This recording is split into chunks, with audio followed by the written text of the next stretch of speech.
Right, picture this, if you will, a premillennial haze. 1990-ish, let's say, the cusp of modern days. I'm 17, maybe 16, hormones in a whirl, and November the 5th descends upon a teenage world. A bonfire night, oh the pyres, the crackling festive air. Sparklers in the gutter, a childish devil may care. Exuberance, the sky ablaze, phosphorescent bloom.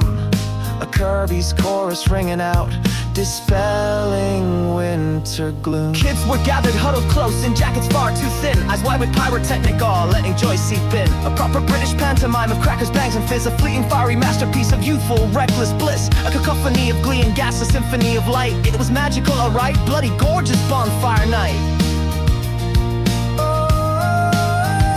Then the peace was shattered by a guttural aged roar from number 48, the old man next door.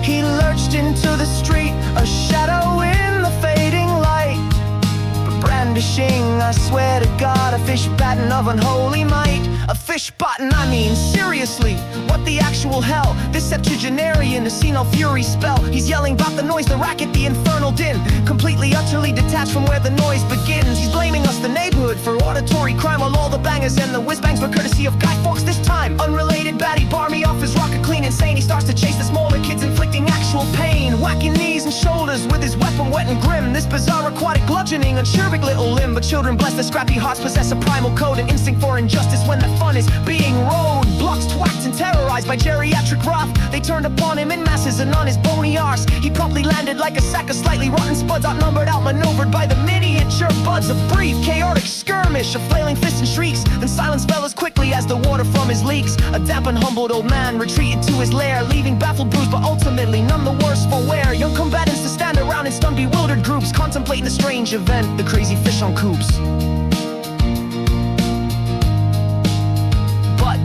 The cameras came the next day, the vans with satellite dishes to capture vox pops of the news, to lubricate their fishes of misinformation, of distortion of the narrative they crave, to sell their papers, boost their ratings, and to neatly dig their grave. Of journalistic integrity that's buried 6 feet deep, cause they interviewed the neighbors while old man was asleep. Cut and spliced and edited an editorial alchemy, reconstructing the entire scene to fit their apathy. For truth, for facts, for balance, no, they wanted easy clicks, a simple moralizing tale of convenient politics.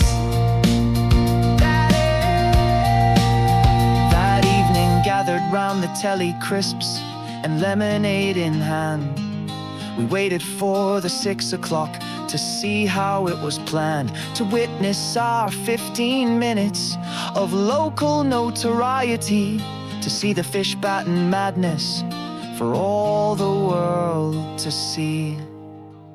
But what we saw was, well, a masterpiece of skewed deceit, a carefully constructed lie, meticulously indiscreet. The old man's the victim, poor frail man, attacked and weak by hordes of feral youngsters causing havoc. Meekly speak the interviewees selected, chosen for their tone, each soundbite expertly clipped to leave the truth alone. No mention of the batten, no mention of the chase, just unruly use of noise complaints and bonfire night disgrace. The children vilified and blamed for youthful harmless fun, while the old man, the aggressor, was the wrong and innocent one. And there it was in black and white, or rather pixelated gray, the manufactured narrative that stole the truth away.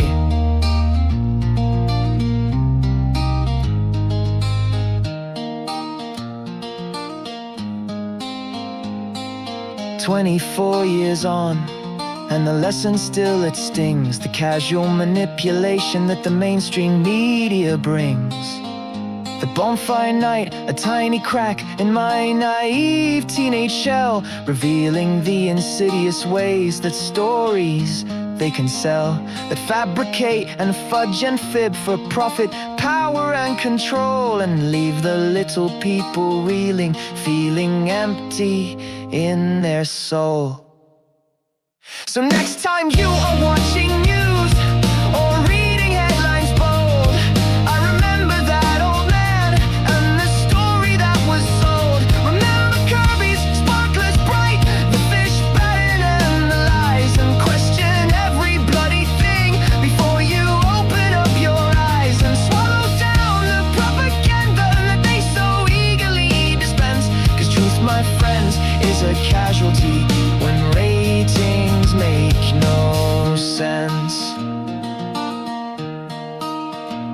Bonfire Night should be about the pretty things you see, not learning early lessons in editorial duplicity.